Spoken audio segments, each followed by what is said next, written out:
that? What is that?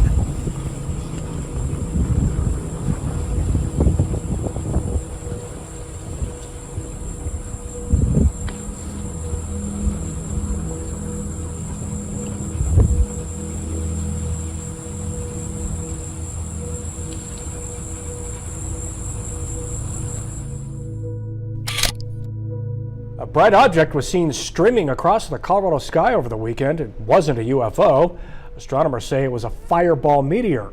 That just means it was unusually bright and possibly even big enough to have hit the ground. Some of the reports described it as a big red fireball. One said the light from the meteor lit up the entire block. Really amazing to see that. And it was pretty substantial. Like that was a fairly decent one. Margaret Landis with the University of Colorado says most of the shooting stars we see in a normal meteor shower are about the size of a grain of sand up to a pebble. But a fireball can commonly be 3 feet in diameter or larger. The interest and the excitement for this one, and why I kind of regret being asleep at 3 a.m., was it was observed by so many people, so it's not a particularly small one. The American Meteor Society says they received reports from Wyoming all the way to New Mexico. It's breathtaking. It's extremely bright.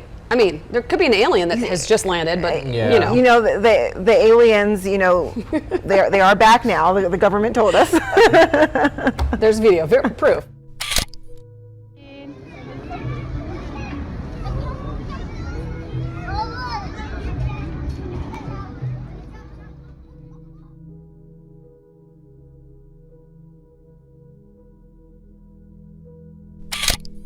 Check this out. A green meteor captured on camera along the Gulf Coast early yesterday morning. Wow, this video is from the Louisiana-Mississippi state line, but the American Meteorological Society said it also received calls from people in Alabama, Florida, Georgia, and here in Texas. South Louisiana captured images of a glowing fireball in the sky early this morning.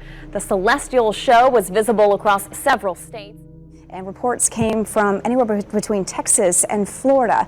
But there are now reports coming in as far away as California. So this was a big event. But check this out. The fireball was caught by this security camera in Thibodaux from Chantel Danos. You can see how it just lights up the sky and the neighborhood like it's in the middle of the day for just a brief couple of seconds.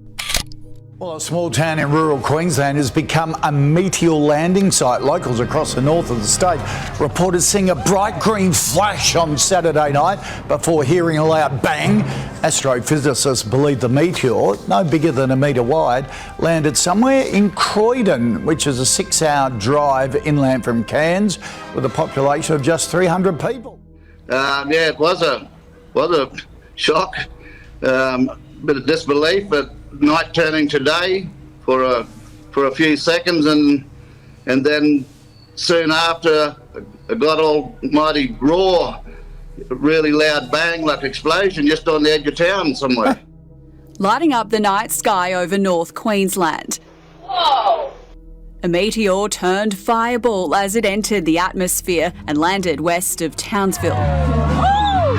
Its light show captured by locals at home from the road, this from Cairns Airport and even from the air. It was very intense. I didn't know what it was at first. I thought it might have been a laser. Flight paramedic Michael Paulson was between Charters Towers and Townsville when he saw the flash. I've only seen this once before in the distance many years ago, and this was a lot brighter.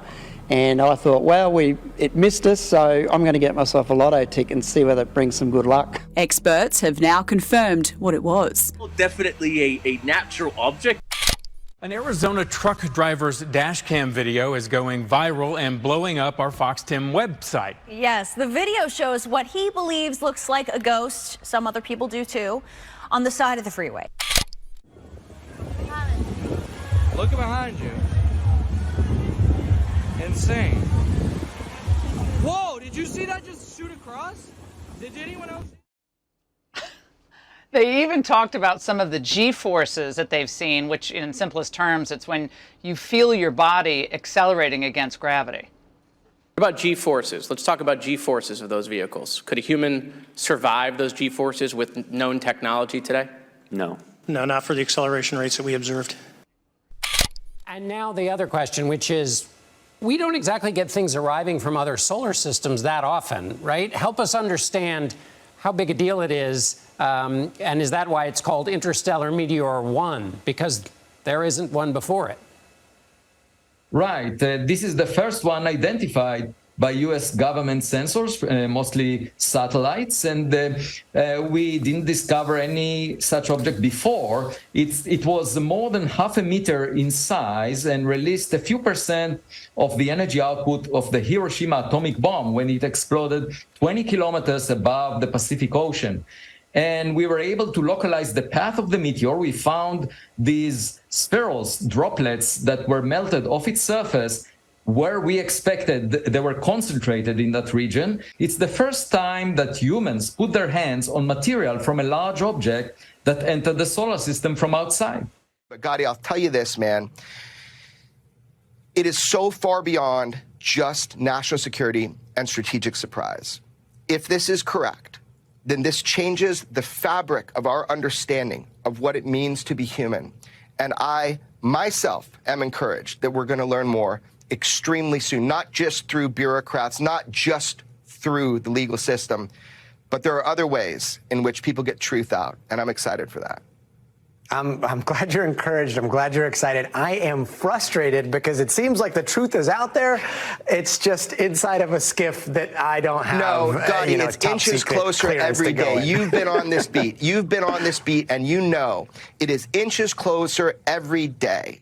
It took William Church, who was behind the wheel, by surprise. I actually twitched the wheel to miss whoever it was. Erica Lake just finished her shift and Church took over, and an hour later he saw what looks like a person at first on the side of State Route 87, about 40 miles northeast of Phoenix. At first, I thought it was a human, and then when you can't really see the face and the top of the body up, I was kind of, I wonder what, and then we were thinking about maybe it's a ghost. It wasn't until Church was at the next rest stop when he took a closer look. I don't know if it was a person or if it was something spiritual or something, but it was in the form of a human.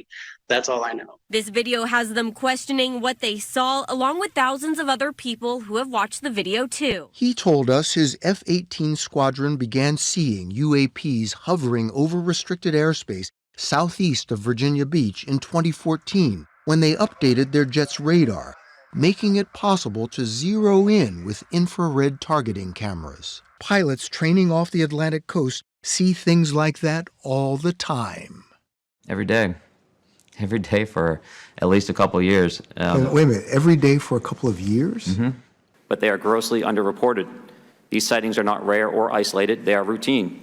Military aircrew and commercial pilots, trained observers whose lives depend on accurate identification, are frequently witnessing these phenomena. If you believe we have crashed craft, stated earlier, do we have the bodies of the pilots who piloted this craft? As I've stated publicly already in my News Nation interview, biologics came with some of these recoveries, yeah. Were they, I guess, human or non-human biologics? Non-human, and that was the assessment of people with direct knowledge on the program I talked to that are currently still on the program. In efforts to cover up. Retired Air Force Major David Gooch testified that the United States is concealing a long-standing program that retrieves and reverse engineers UFOs. The Pentagon has denied his claims. Democrats and Republicans in recent years have pushed for more research as a national security matter due to concerns that sightings observed by pilots may be tied to U.S. enemies. There could be another explanation, but there's also the possibility that, like with flying objects, they could be from alien places, they could be supernatural, or this could be a ghostly figure. Gerald Hoggle, Professor Emeritus of English at the University of Arizona and International Authority on Gothic Literature, says he's studied sightings from the 19th century, similar to what this video shows. You know, it's appealing to think that it might be supernatural, but there's also a possibly other explanation. And it's sort of fun to be on the cutting edge of one or the other without having to decide. It's a question scientists have tried to answer for a long time, and we may be a step closer to answering that question. A team of Harvard researchers believe they have discovered fragments of alien technology. But Pieces were from a meteor that landed in the ocean near Papua New Guinea back in 2014.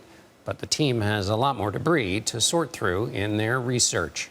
Professor Avi Loeb led that team of researchers, and he joins me now for more. We look at them through the microscope, and we saw that they are spherical. These are called spherules, which are the melted droplets from the surface of the object, which moved too fast to be bound to the sun. It came from interstellar space.